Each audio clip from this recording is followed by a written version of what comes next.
कहीं नवीन नहीं आ, वो तो आगे से चली आ रही है।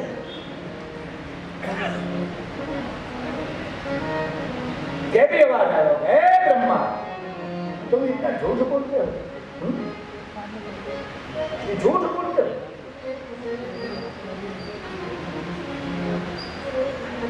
તમે क्या ઉપરના છેડે ગયા છો? બ્રહ્માજીને કહ્યું આ કોનું વેદ વ્યવહાર છે? બોલે હું ભગવાન સદાશિવ બોલું. અને આવું ખબર કરે છે, હે ખોટું બોલે છે. ભગવાન શિવના ચરણારવિંદમાં દોડીને બ્રહ્મા વિષ્ણુ પગમાં પડ્યા. મહાદેવે કીધું કે હે વિષ્ણુ તમે સત્ય છો, તમે સાચું બોલ્યા, એટલે હું તમારા ઉપર ખુશ છું, રાજી છું. હે વિષ્ણુ તમને મારી જે ભક્તિ છે એ પ્રાપ્ત થશે. મારા તમારાથી અલગ પ્રતિષ્ઠા થશે, પ્રજાજન તમારી પૂજા કરશે. સત્યના ઉપાસક હતા વિષ્ણુ. ભગવાન વિષ્ણુ પર શિવજી પ્રસન્ન થયા છે. इति देवा पुरा प्रीतः सत्येन हरिये परम. इति देवा पुरा प्रीतः सत्यम हरिये परम.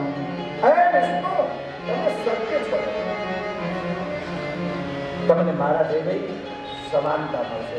લોકો તમારા મંદિર કરશે, તમારી પૂજા કરશે.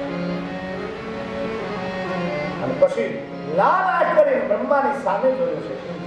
હે બ્રહ્મા તમે મારી સામે જૂઠું બોલો. બે ભ્રમરોની વચ્ચેથી ભૈરવને પ્રગટ કર્યો છે ભગવાન શિવે. ક્રોધમાં આવ્યા હતા, મધ્ય ભાગમાંથી, ભ્રમરના મધ્ય ભાગમાંથી. यानी भ्रमति में भैरव को प्राकट्य थे. तो भ्रमर के बीच में जो प्रदेश है उसे भ्रकुटी बोला जाता है. और भ्रकुटी में से ब्रह्म की प्राप्ति भी होती है और भ्रकुटी से भैरव की भी प्राप्ति. भ्रकुटी वो ज्ञान का मर्मस्थान, वहां से ज्ञान की शुरुआत अध्यात्म है. भैरव पगे लागी भगवान शिव ने कहूं છે महाराज आज्ञा करो. बोले जानो तलवार थी ब्रह्मा की पूजा कर. અને ભૈરવ ખુલી તલવાર લઈને દોડ્યો છે. બ્રહ્મા આગળ, ભૈરવ પાછળ. બ્રહ્માજી દોડી શિવ ચરણમાં આવી પડ્યા છે. મહારાજ મને માફ કરો, મારી ભૂલ થઈ ગઈ. શિવજી કીધું કે એક વાર ખોટું બોલનારાને માફ કરીશ તો આખી પ્રથા બની જશે, નિયમ બની જશે કે શિવ ખોટાને માફ કરે છે. ભૈરવને કીધું કે આ બ્રહ્માને 5 મોઢ આપો. એમાંથી જે મુખ ખોટું બોલ્યું છે એને કાપી નાખ. 5મું મુખ ભૈરવે તલવારથી છેદન કર્યું. ત્યારથી બ્રહ્મા 4 મુખી બન્યા. ત્યાં સુધી બધાના 5 મુખ હતા, પણ જે મુખમાંથી અસત્ય નીકળ્યું એનો અર્થ શિવને અસત્ય ગમતું નથી. શિવની ઉપાસના કરો તો એક વસ્તુ યાદ રાખજો, શિવને ગમે. શિવને જે ગમતું હોય એની તમે સતત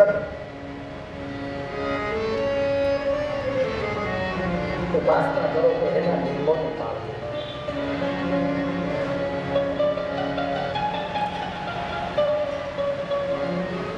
સત્યમ પરમ ધીમહિ. સત્યની ઉપાસના. અસત્યનો શિવ તિરસ્કાર કરે. બ્રહ્માનું મસ્તક કાપી નાખે. છતાંય ભૈરવ મારવા ગયો. બ્રહ્માજી વિનંતી કરી, શિવજીએ ભૈરવને અટકાવ્યો. બ્રહ્માજી ભયભીત બન્યા છે. એનું કારણ અસત્ય હતું અને વિષ્ણુ નિર્ભય હતા. એનું કારણ એનામાં સત્ય હતું. यानी सत्यना पेटे निर्भयता जन्म है. यही सूत्र है. अपने जीवन में जो निर्भयता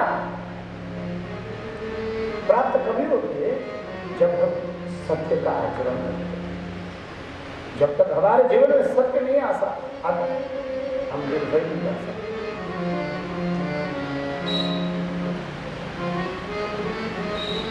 ही परमात्मा तक हमें ले जाए। वेद के ऋषियों की डिमांड भी है असतो सदगमय तमसो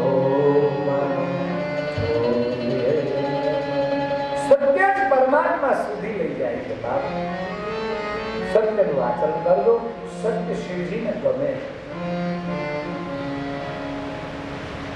જ્ઞાનની વાતો કરીએ, વિદ્વતાની વાતો કરીએ, જો અમારા જીવનમાં સત્ય નહીં હોય તો બાપ તો એની તમારા ઉપર કોઈ અસર નહીં। જ્યાં સત્ય હોય ત્યાં ભય નથી હોતો, સત્ય હોય ત્યાં પડદો નથી હોતો, સત્ય હોય ત્યાં કોનાથી પીવું? જો સત્ય તમારી અંદર હોય તો કોનાથી પીવાનું? બાકી તો ગાંભીર જીવનને કોઈ મિનિંગ નથી।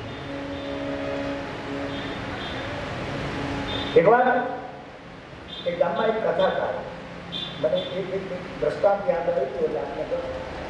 બહુ મોટા કથાકાર, બહુ ખબર નહીં, લોકો તો બધા શ્રદ્ધાથી જોયે ને કથાકારને। એના ગામમાં બીજાને કથા વાંચવાનું છે नहीं, मैं ही बड़ा विद्वान, मेरे गांव में और विद्वानों की जरूरत ही नहीं। बाहर से कोई आवे तो बोलवा क्यों दे यार, बोलवा क्यों दे बोल। एमें हिमालय थी कोई योगी पुरुष आया फरता फरता गांव में छोरे मंदिर समाज में उतर्या। गाम लोगों ने थी युवान है, तपस्वी है, तेजस्वी है, इसका लाभ लेना चाहिए, इसके ज्ञान लेना चाहिए। પેલા સન્યાસીને એમ થયું કે હું અહીંયા સુધી આવ્યો છું, આ લોકોનું અનાજ ને ખાધું તો મારે કંઈક કહેવું જોઈએ, કંઈક સત્ય આપવું જોઈએ। ગામના ને સમાજના બધા ભેગા કરીને કીધું કે હું તમને સત્સંગ કરાવું, તમે સાંભળો। ગામના કીધું કે ના ન બોલાય, એટલે કેમ? અમારા ગામના વિદ્વાન છે એની મનાય છે। શું કામ? મારે કઈ તમારી ફી નથી જોતી, હું તો ફ્રીમાં બોલવાનો છું, વિધાઉટ ચાર્જ, મારે કાંઈ જોતું નથી। બોલે નહીં, अरे पर एम वांधो शू? तो हमारा गामना जो वडील कथाकार है એને ખબર કે એને પૂછો। તો વડીલ કથાકારને પૂછ્યું કે આ યુવાન સન્યાસી આવ્યા છે એને થોડી વાર બોલવા દઈએ તો? બોલે મારા 3 પ્રશ્નોનો જવાબ આપે તો એને પ્રવચન કરવા દો। બોલે 3 પ્રશ્નોનો જવાબ આપી દઈએ, બીજું શું? એટલે યુવાન સન્યાસી છે સાંજે 7 વાગે કે સમાજવાડીમાં આવી જશો, બધાની હાજરીમાં હું આપના 3 પ્રશ્નોના જવાબ આપી દઈશ। એના ગામના વડીલ વયોવૃદ્ધ કથાકાર, મોટી જટા, મોટી દાઢી, યુવાન સન્યાસી એક બાજુ બેઠા, બધો સમાજ આવી ગયો। કોમ્પિટિશન હતી ને, પ્રશ્નો કરી, ક્વિઝ। અને આપણે ત્યાં એમ હોય કે આવું કંઈ થાય ને ત્યારે નિમંત્રણની જરૂર ન હોય, કથા કેવું હોય એમાં નિમંત્રણ ખાસ દેવું પડે, બરાબર ને? કંકોત્રી ન પહોંચી હોય તો ધોખો કરે, અમને ભૂલી ગયા, ભૂલ્યા નથી, ભૂલાઈ ગયો છો। આપણે તો સારું છે, પાટીદાર સંદેશમાં આપી દીધું એટલે નિમંત્રણનો કોઈ સવાલ નથી।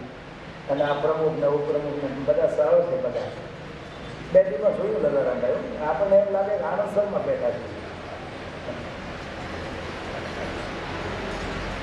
એટલી સરળતા છે બધાની। આજે તો અમે નર્મદા સ્નાન કરી આવ્યા, બોલો લાભ મળી ગયો નાભી કુંડમાં સ્નાન કરવાનું। 3 પ્રશ્નો કર્યા, વૃદ્ધ જે કામના કરતા હતા એને 3 પ્રશ્નો કર્યા। હવે પ્રશ્નો પોતાની રીતે બનાવેલા એટલે જવાબ કોણ આપી શકે? આપણે હાથે બનાવેલો શાસ્ત્રોક્ત હોય તો કેવા થાય કે આ શિવ પુરાણમાં લખ્યું છે, આ બ્રહ્મ વૈદર્ભ પુરાણમાં લખ્યું છે, કુર્મ પુરાણમાં છે, લિંગ પુરાણમાં છે।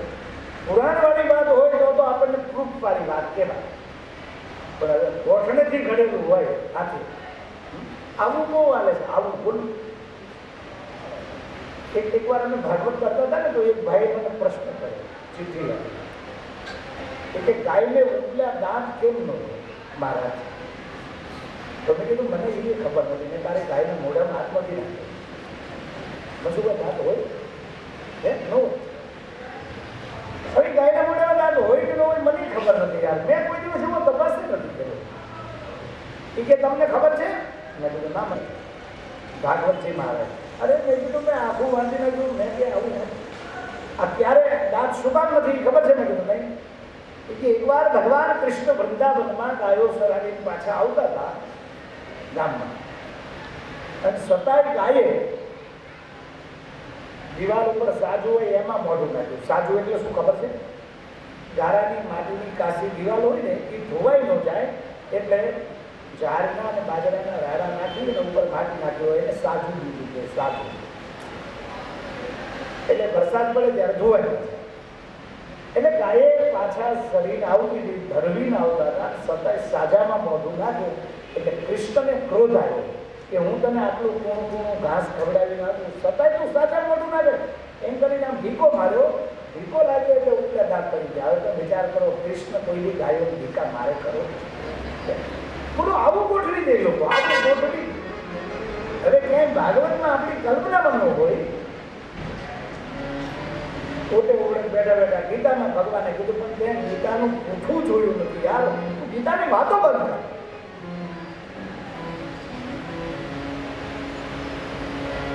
ત્રણ પ્રશ્નો એ વાતમાં બોલ્યા એટલે પેલા યુવાન સંન્યાસીને એમ કહ્યું, હું કદાચ જવાબ આપી દઉં, પણ આ સ્વીકાર છે ને, ઘમંડી માણસ છે, ઘમંડી અભિમાની, એટલે સ્વીકાર છે ને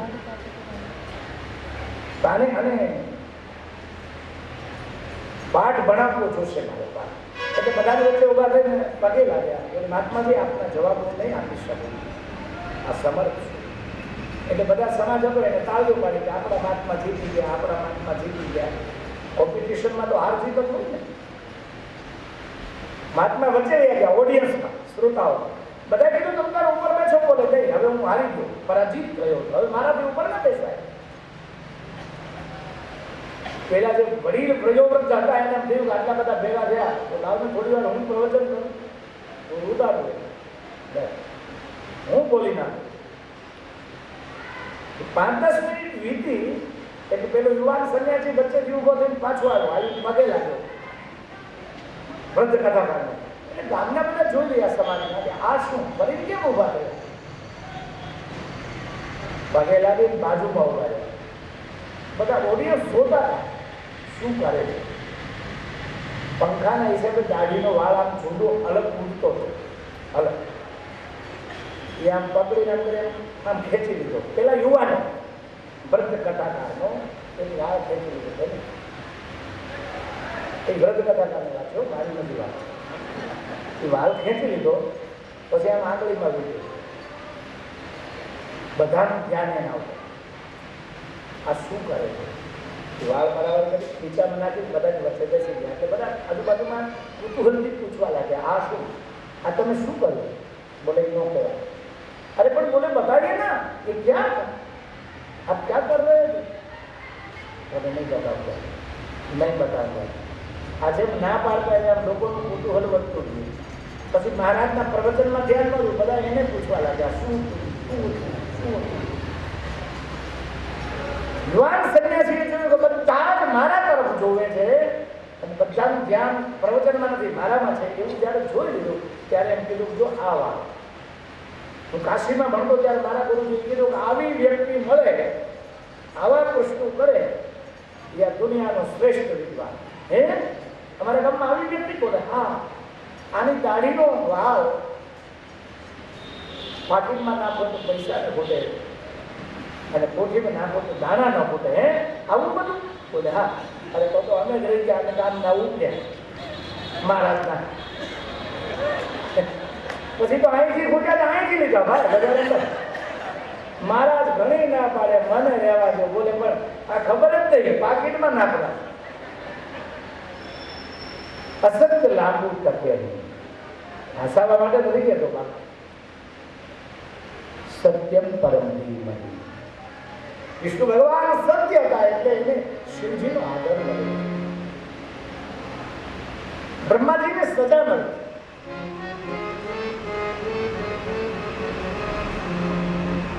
બ્રહ્માજીની જેમ મંદિરો નથી, પુષ્કરમાં છે, બાકી નહીં. શિવજી કીધું તમે અસત્ય બોલ્યા છો એટલે આ સમાજમાં તમારો આદર સત્કાર અને प्रतिष्ठा થશે नहीं. इसका मीनिंग यही है हमारे जीवन में भी जो असत्य आ जाएगा तो हम हमारा लिए समाज में पद प्रतिष्ठा और सत्कार में होगा। सब लोग हमें भी प्रतिष्ठा नहीं देंगे जो हमारे जीवन में असत्य आ जाए तो।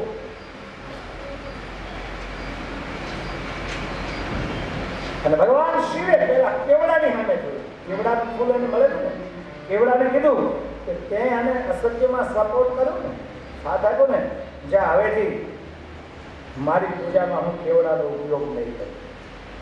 શિવને લિંગ ઉપર કોઈ દિવસ કેવડો ચડાવવામાં નથી આવતો.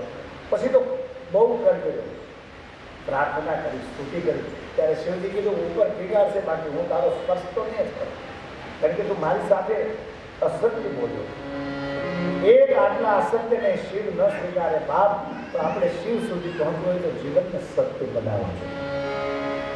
સત્ય ही शिव है, सत्य ही शिव, सत्य ही सुंदर, सत्यम शिवम सुंदर.